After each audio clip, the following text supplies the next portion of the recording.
दिनेश खबरको साथमा कैलाली अस्पताल, माया मेट्रो हस्पिटल, सुदूर फुड्स इन्डस्ट्रिज, किसान ट्रेडिङ कन्सन प्राइभेट लिमिटेड र सारथी अस्पताल।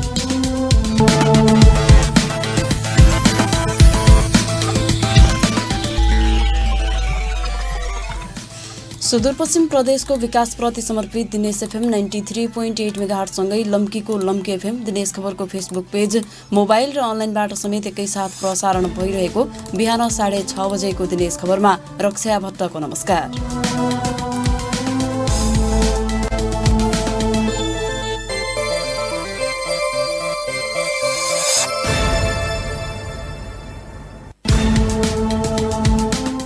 सुरुमा प्रसारणका प्रमुख खबरहरू।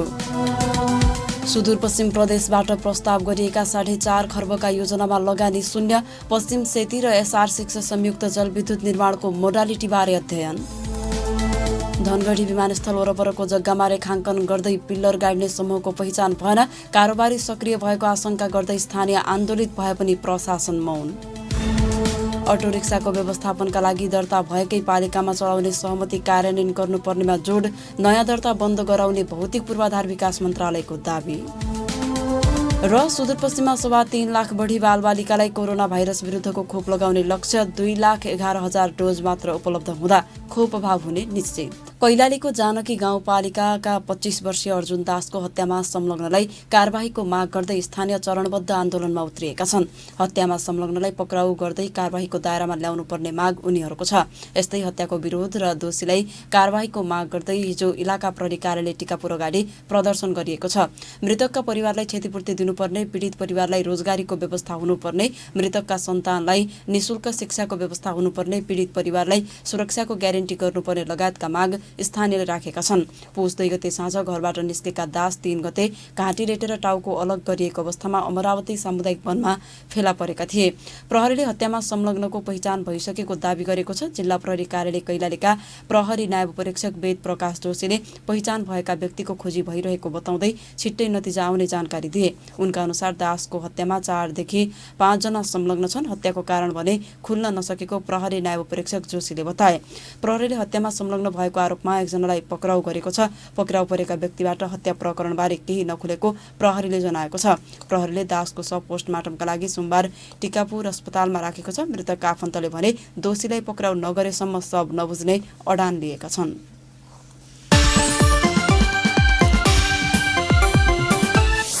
धनगढी विमानस्थल वरपरको जग्गामा अज्ञात समूहले पिल्लर गाड्दा समेत स्थानीय प्रशासन मौन देखिएको छ। विमानस्थल आसपासका स्थानीयलाई जानकारी नै नदिई गोप्य रूपमा रेखाङ्कन गर्दै पिल्लर गाड्दा समेत प्रशासन मौन बसेको हो। पछिल्लो 2 वर्ष यता विमानस्थलका लागि आवश्यक पर्ने जग्गा अधिग्रहण हुने विषय उठिरहेको छ। तर गत शनिबार मात्रै उक्त क्षेत्रमा रेखाङ्कन सहित पिल्लर गाडिएको छ। प्रभावित समुदायलाई त्रसित हुने गरी भएको कामको जिम्मेवारी भने कुनै पनि निकायले लिएका छैनन्। केटाका स्थानीय आन्दोलनमा उत्रिँदा पनि पिल्लर गाड्नेको खोजी गरेर कारबाहीको दायरामा ल्याउन बेवास्ता भइरहेको छ। सहकर्मी रोशन भट्टको रिपोर्ट। धनगढी विमानस्थललाई विस्तार गर्नका लागि आवश्यक पर्ने जग्गा अधिग्रहण हुने विषय बहसमा आएको 2 वर्ष भयो।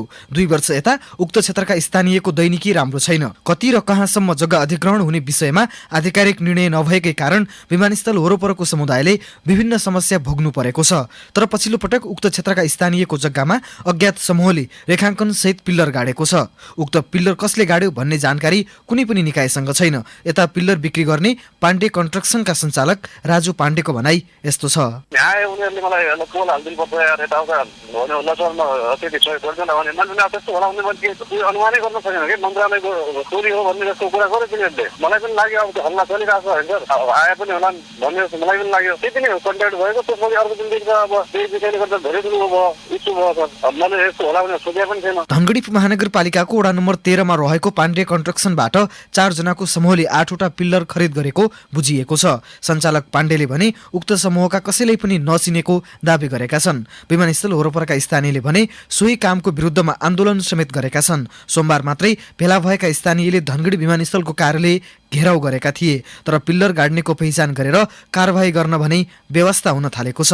गेटाका स्थानीय लोकराज भट्ट। अब सरकारले किन गरेन भन्ने बारेमा चाहिँ यो सिर्जना नै आफ्ना कारणले भएको कारणले अब छलफल गर्यो, त्यसमा चाहिँ मान्छेहरूलाई ल्याएर सोध्यो भने सरकारले कहिले गर्छ त, किन कहिलेदेखि हुन्छ भनेर मान्छेहरूले प्रश्नको उत्तर गर्छन्। त्योभन्दा त केही नगर्नु देश हुन्छ भन्ने पनि हुनसक्छ एउटा।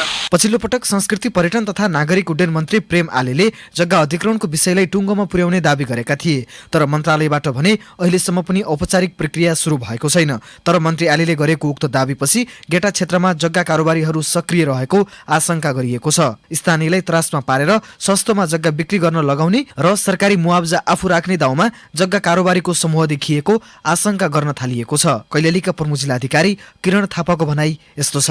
मैले दासो त आफैले दिनुपर्छ यहाँ आयो भनेर, अनि नाप्ने मैले त्यही भनिदिएको थिएँ। तपाईँहरू त्यसरी तपाईँहरूको जग्गामा त्यसरी आउँछ भने तपाईँहरूले वाद गरेर त्यसलाई आउने नदिनुहोस् न, किन नदिनुहोस् भनिदिएको थिएँ। एकजना को आउनुभयो त्यहाँनिर, यहाँ यस्तो यस्तो भइरहेछ, के हो यहाँबाट जग्गा केही गरेको हो कि होइन भनेर, यहाँबाट त होइन, हामीले त्यस्तो अध्ययन गरेकै छैन, हामीलाई त्यस्तो थाहा आधिकारिक रूपमा भएको होइन भनेर भने। दिनेश खबरका लागि रोशन भट्ट, धनगढी।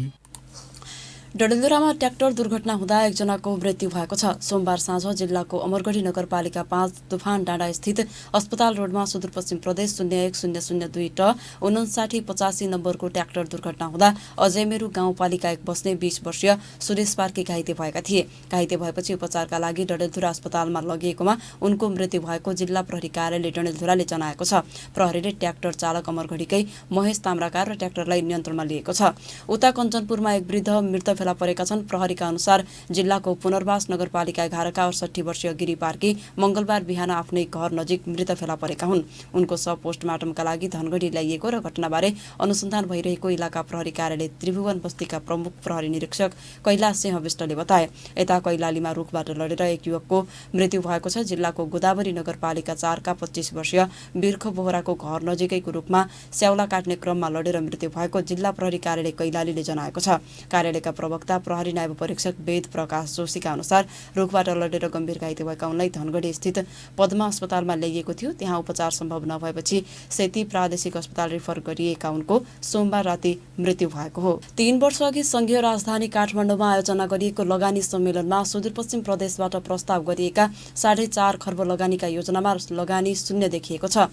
प्रदेशको दीर्घकालीन आर्थिक विकासमा प्रभाव पार्ने आधा दर्जन योजना समावेश गरेर अन्तर्राष्ट्रिय लगानीको अपेक्षा सहित योजना छनौट गरिएको भए पनि कहीँ कतैबाट लगानी जुट्न नसकेको हो, जसका कारण ती योजनाहरूको भविष्य नै अन्योलमा परेको हो। लगानी सम्मेलनमा समावेश भएका 2 योजनाको मोडालिटी बारे भने राष्ट्रिय योजना आयोगले अध्ययनका लागि समिति गठन गरेको लगानी बोर्डले जनाएको छ। सहकर्मी वीरेन्द्र भट्टको रिपोर्ट। 2075 चैतमा संघीय राजधानी काठमाडौँमा विभिन्न देशका लगानीकर्ताहरूलाई आमन्त्रण गरेर सरकारले लगानी सम्मेलनको आयोजना गरेको थियो। लगानी सम्मेलनमा सुदूरपश्चिमबाट आधा दर्जन योजना समावेश गरिएको थियो। 750 मेगावाट विद्युत उत्पादन क्षमताको पश्चिम सेती, 1200 मेगावाट विद्युत उत्पादन क्षमताको SR6 धनगढी विमानस्थल, एकीकृत कृषि पूर्वाधार परियोजना तथा सुदूरपश्चिम परिवहन परियोजनामा अन्तर्राष्ट्रिय लगानीको अपेक्षा सहित लगानी सम्मेलनमा समावेश गरिएको थियो। तर लगानी सम्मेलन भएको 3 वर्षभन्दा बढी समय बितिसक्दा पनि सुदूरपश्चिमका परियोजनामा भने वैदेशिक लगानी शून्य देखिएको हो। लगानी सम्मेलनमा 40 मेगावाट विद्युत उत्पादन क्षमताको माथिल्लो चमेलिया जलविद्युतलाई समेत समावेश गरिएको थियो। सरकारले अन्तर्राष्ट्रिय लगानीको अपेक्षा गर्दै दीर्घकालीन विकासका योजनाहरूलाई छनौट गरेर अन्तर्राष्ट्रिय लगानीकर्ता समक्ष राखेको भए पनि सुदूरपश्चिमको हकमा भने कुनै पनि योजनामा अन्तर्राष्ट्रिय लगानीकर्ताको आकर्षण बढ्न नसकेको लगानी बोर्डले जनाएको छ। धनगढी विमानस्थललाई अन्तर्राष्ट्रिय विमानस्थलको रूपमा विकास गर्न लगानी आह्वान गरिएको थियो। त्यस्तै सुदूरपश्चिम परिवहन परियोजनाका लागि पनि लगानी जुटाउन लगानी सम्मेलनमा दीर्घकालीन योजनाको रूपमा प्रस्तुत गरिएको थियो। तर यी दुवै विषयप्रति लगानी बोर्ड समेत अनभिज्ञ देखिएको छ। पश्चिम सेती र SR6 संयुक्त जलविद्युत आयोजनाको मोडालिटी अध्ययनका लागि भने राष्ट्रिय योजना आयोगका उपाध्यक्षको संयोजकत्वमा अध्ययन समिति नै गठन गरेर लगानी र परियोजना मोडालिटी बारे अध्ययन भइरहेको छ। लगानी बोर्डका प्रमुख कार्यकारी अधिकृत सुशील भट्ट समेत सदस्यको रूपमा कार्यरत रहेकाले केही समयभित्रै ठोस निर्णय आउन सक्ने लगानी बोर्डले जनाएको छ। लगानी सम्मेलनमै अन्तर्राष्ट्रिय लगानीका लागि समावेश गरिएको एकीकृत कृषि पूर्वाधार परियोजना भने लगानी बोर्डले प्रदेश सरकार आफैले बनाउन सक्ने आधार पेश गर्दै फिर्ता गरेको छ। लगानी बोर्डले 200 मेगावाट भन्दा माथि र 6 अर्ब भन्दा बढी लगानीका परियोजनालाई मात्र हेर्दै आएको छ। दिनेश खबरका लागि वीरेन्द्र भट्ट, धनगढी। अटो रिक्साको व्यवस्थापनका लागि दर्ता भएकै पालिकामा चलाउने सहमति कार्यान्वयनमा जोड दिन माग गरिएको छ। सुदूरपश्चिमको राजधानी धनगढीमा रिक्सा व्यवस्थापनमा चुनौती बढेपछि दर्ता भएको पालिकामा मात्र चलाउने सहमति कार्यान्वयन गर्न माग गरिएको हो। रिक्सा चालकहरूले आवश्यकताभन्दा बढी अटो रिक्सा भएकाले तत्काल नयाँ दर्ताको प्रक्रिया पनि बन्द गर्न आग्रह गरेका छन्। प्रदेशको भौतिक पूर्वाधार विकास मन्त्रालयले पनि नयाँ दर्ताको प्रक्रिया रोकिने जनाएको छ। सहकर्मी नारायण अवस्थीको रिपोर्ट। धनगढी उपमहानगरपालिकामा आवश्यकता भन्दा बढी अटो रिक्सा चल्न थालेपछि सवारी जाम हुने गरेको छ भने दुर्घटना पनि बढेका छन्। जुन पालिकामा दर्ता भयो सोही पालिकामा मात्र सञ्चालन हुने सहमति कार्यान्वयन नहुँदा सवारी जाम र दुर्घटना बढेको हो। उपमहानगरपालिका र यातायात कार्यालयको कारण अटो रिक्साको संख्या आवश्यकता भन्दा बढी भएको बताउँदै रिक्सा चालक राजु चौधरी। झन् थुप्रिँदै गएपछि झन् भिडभाड हुने भयो यताउता, त्यही हुनाले नयाँ त पटक्कै बन्द गर्नुपर्ने मेरो धारणा हो। शहीद गेट र क्याम्पसहरूको जुन बाटो छ त्यो बाटोमा राम्रो बनाइदिएपछि व्यवस्थापन बाटोलाई गरिदिएपछि हामी त्यसपछि जोड बिजोड गर्दाखेरि हामीलाई पनि सजिलो हुने। आधा अटो हामी त्यो बाटोमा कुदाउँला, आधा अटो चाहिँ यो बाटोमा कुदाउँदाखेरि अलिक कम भिडभाड कम हुन्छ कि भन्ने मेरो धारणा। धनगढी उपमहानगरपालिकाले आफ्नो क्षेत्रमा 1290 अटो मात्रै सञ्चालन गर्ने निर्णय गरेको दावी अटो चालकहरूले गर्दै आएका छन्। उपमहानगरपालिकाले पनि भौतिक पूर्वाधार विकास मन्त्रालयमा जुन पालिकामा दर्ता भयो सोही पालिकामा मात्र अटो रिक्सा सञ्चालन हुने सहमति भएको जनाएको छ। तर सुदूरपश्चिमका विभिन्न पालिका र यातायात व्यवस्था कार्यालयमा दर्ता भएका रिक्सा पनि धनगढीमा चलाइएको छ। धनगढी उपमहानगरपालिकाका प्रवक्ता सन्तोष मुडभरी। धनगढी उपमहानगरपालिकाले त दर्ता रोक्ने भनेर हामीले आफूले निर्णय मात्र होइन, यातायात कार्यालयमा समेत यो दर्ता चाहिँ अब रोकिदिनु, धनगढीमा यो क्षमताभन्दा बढी भयो, यसले गर्दाखेरि ट्राफिक व्यवस्थापन राम्रोसँग गर्न सकिएन भनेर हामीले मिटिङ पनि बस्यौँ, पत्रकार समेत पनि गरेका छौँ। मन्त्रालयमा पनि कैयौँ 50औं पटक हामीले ताकेता गर्यौँ। अहिले नयाँ दर्ता गरेका छैन नगरपालिका। यातायात व्यवस्था कार्यालय धनगढीलाई दर्ता रोक्न माग गर्दै धनगढी उपमहानगरपालिकाले पत्र पठाएको छ। तर प्रदेश सरकारको निर्णय अनुसार मात्रै नयाँ अटो रिक्साको दर्ता रोक्न सकिने यातायात कार्यालयले बताएको छ। प्रदेशको भौतिक मन्त्रालयले भने यातायात कार्यालय कैलालीलाई थप रिक्सा दर्ता नगर्न निर्देशन सहित औपचारिक पत्र पठाउने जनाएको छ। भौतिक पूर्वाधार विकास मन्त्रालयको यातायात महाशाखा प्रमुख मोहन चन्द्र जोशी। धनगढी उपमहानगरपालिकाबाट दर्ता रोकिदिनु भनेर चाहिँ हाम्रो यातायात कार्यालय कैलालीलाई पत्र पठाएर पदार्थ मन्त्रालयमा प्राप्त भएको छ र त्यो सम्बन्धमा चाहिँ अब सचिवज्यू अन्य मन्त्रीज्यूको बीचमा आपसी छलफल पनि भइसकेको छ र त्यसलाई चाहिँ हामीले अब स्थानीय निकायबाट अनुरोध आइसकेपछि त्यही अनुसार चाहिँ कार्यान्वयनमा लाने भन्ने हिसाबले चाहिँ यातायात कार्यालय कैलालीलाई चाहिँ निर्देशन दिने भनेर चाहिँ कुरो चाहिँ अगाडि बढाएको। हामीले अब उसले उपमहानगरपालिकाले चाहिँ जे अनुरोध गरेका छ नि त्यसैलाई कार्यान्वयन गर्नु भन्ने हिसाबले चाहिँ हामी पत्र पठाउँछौँ यातायात कार्यालय। धमाधम दर्ता गरेर जोरबिजोर प्रणाली मात्रै लागू गर्दा रिक्सा चालकमा असन्तुष्टि बढेको छ। उनीहरूले दर्ता भएकै पालिकामा चलाउने निर्णय कार्यान्वयन गर्न र तत्काल दर्ता बन्द गर्न आग्रह गरेका छन्। दिनेश खबरका लागि नारायण अवस्थी, धनगढी। सुदूरपश्चिम प्रदेशमा पनि बालबालिकाहरूलाई कोरोना भाइरस विरुद्धको खोप लगाइँदैछ।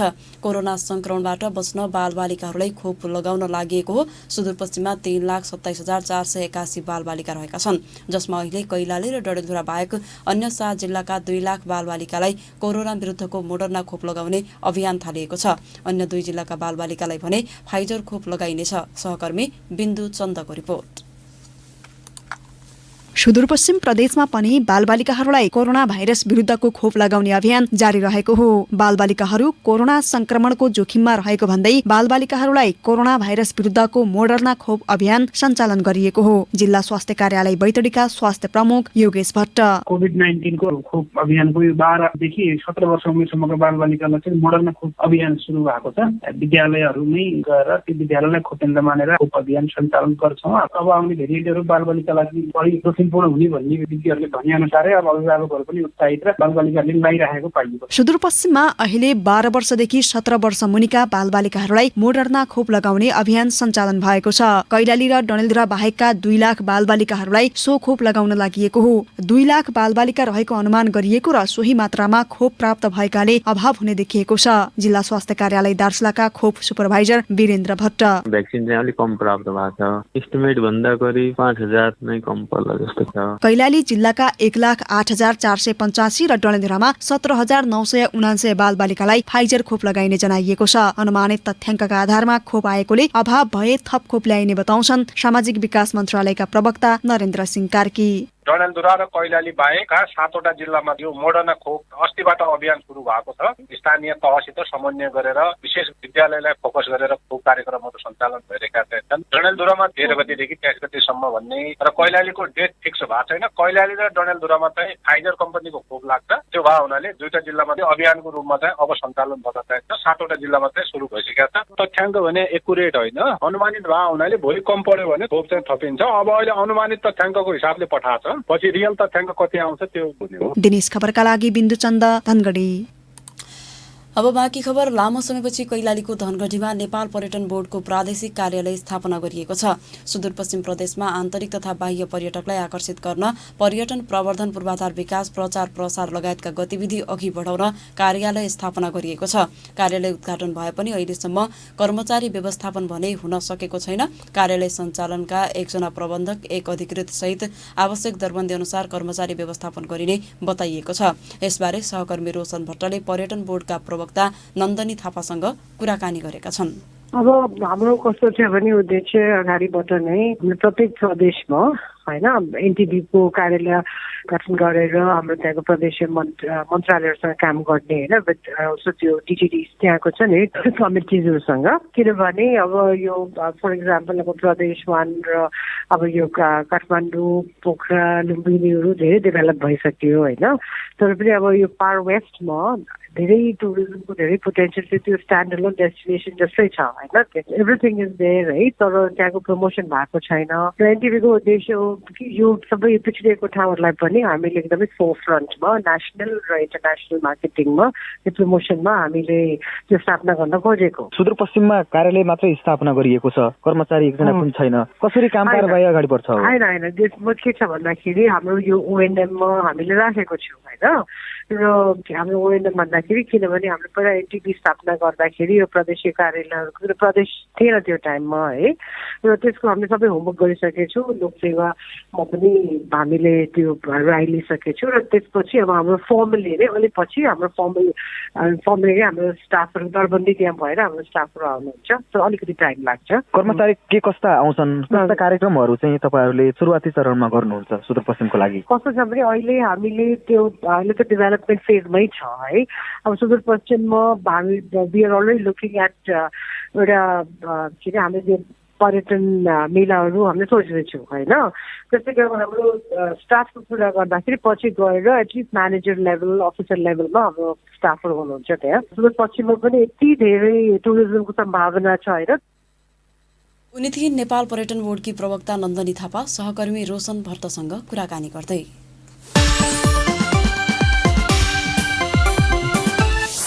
अब बाँकी खबर। कञ्चनपुरमा लागु औषधसहित 3 जना पक्राउ परेका छन्। सशस्त्र प्रहरी बल नेपाल नम्बर 35 हेडक्वार्टर शैलेश्वरी मातहत फरवार्ड बेस कारगिल डाँडाबाट खटिएको टोलीले 13 ट्याब्लेट नाइट्रोभेट 10 नामक लागु औषधसहित 3 जनालाई पक्राउ गरेको हो। प्रहरीका अनुसार पक्राउ पर्नेमा जिल्लाको लालझाडी गाउँपालिका 1 बिनाबारीका अन्दाजी 19 वर्षीय अनिल राणा, 20 वर्षीय रविन्द्र बडायक र 23 वर्षीय नरेश राणा रहेका छन्। उनीहरूलाई भारतबाट नेपालतर्फ आउँदै गर्दा पुनर्वास नगरपालिका 4 कारगिल डाँडाबाट पक्राउ गरिएको। उनीहरू सवार C3 प 7525 नम्बरको मोटरसाइकल, मोबाइल 3 थान लागु औषधसहित 3 जनालाई इलाका प्रहरी कार्यालय त्रिभुवन बस्ती बुझाइएको प्रहरीले जनाएको छ।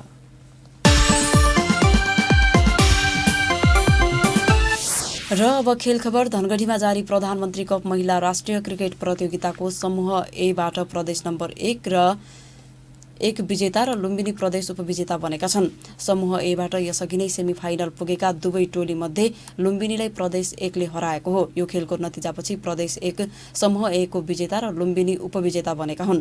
फाफला मैदानमा मंगलबार भएको पहिलो खेलमा प्रदेश नम्बर 1 ले लुम्बिनी प्रदेशलाई 67 रनले हराएको हो। प्रदेश नम्बर 1 ले टस जितेर पहिलो ब्याटिङ गर्दै निर्धारित 20 ओभरमा 30 विकेट क्षतिमा 114 रन बनायो। 115 रनको विजय लक्ष्य पछ्याएको लुम्बिनीले 47 रन मात्रै बनाउन सक्यो। मंगलबार नै भएको दोस्रो खेलमा टस जितेर पहिले ब्याटिङ गर्दै बागमती प्रदेशले निर्धारित 20 ओभरमा 6 विकेट क्षतिमा 130 रन बनायो। 131 रनको विजय लक्ष्य पछ्याएको कर्णाली प्रदेश 18.3 ओभरमा 51 रनमा समेटियो। प्रतियोगिता अन्तर्गत बुधबार समूह B का 2 खेल हुनेछन्। पहिलो खेलमा सुदूरपश्चिम प्रदेश र विभागीय टिम APF क्लब खेल्नेछन्। बुधबारकै अर्को खेलमा गण्डकी प्रदेश र प्रदेश नम्बर 2 खेल्नेछन्। नेपाल क्रिकेट संघको आयोजना र सुदूरपश्चिम प्रादेशिक क्रिकेट संघको सह आयोजनामा सञ्चालन भइरहेको भइरहेको प्रतियोगिता पुस 11 गतेसम्म सञ्चालन हुनेछ। प्रसारणको अन्तमा प्रमुख खबरहरू पुनः एकपटक। सुदूरपश्चिम प्रदेशबाट प्रस्ताव गरिएका 4.5 खर्बका योजनामा लगानी शून्य, पश्चिम सेती र SR6 संयुक्त जलविद्युत निर्माणको मोडालिटीबारे अध्ययन। धनगढी विमानस्थल वरपरको जग्गामा रेखाङ्कन गर्दै पिल्लर गाड्ने समूहको पहिचान भएन, कारोबारी सक्रिय भएको आशंका गर्दै स्थानीय आन्दोलित भए पनि प्रशासन मौन। अटो रिक्साको व्यवस्थापनका लागि दर्ता भएकै पालिकामा चलाउने सहमति कार्यान्वयन गर्नुपर्नेमा जोड, नयाँ दर्ता बन्द गराउने भौतिक पूर्वाधार विकास मन्त्रालयको दाबी। र सुदूरपश्चिममा 3.25 लाख बढी बालबालिकालाई कोरोना भाइरस विरुद्धको खोप लगाउने लक्ष्य, 2,11,000 डोज मात्र उपलब्ध हुँदा खोप अभाव हुने निश्चित। दिनेश खबरको साथमा कैलाली अस्पताल, माया मेट्रो हस्पिटल, सुदूर फुड्स इन्डस्ट्रिज, किसान ट्रेडिङ कन्सन प्राइभेट लिमिटेड र सारथी अस्पताल।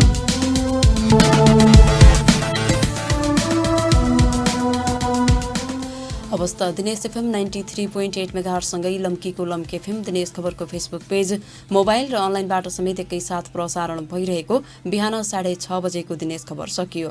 साँझ 6:30 बजे अर्को दिनेश खबर लिएर आउने नै छौँ। तपाईँ भने दिनेश FM सुन्दै र दिनेशखबर.com पढ्दै गर्नुहोला। अहिलेको समाचार बुलेटिनबाट रक्षा भट्ट पनि बिदा हुन्छु। नमस्कार, शुभ दिन।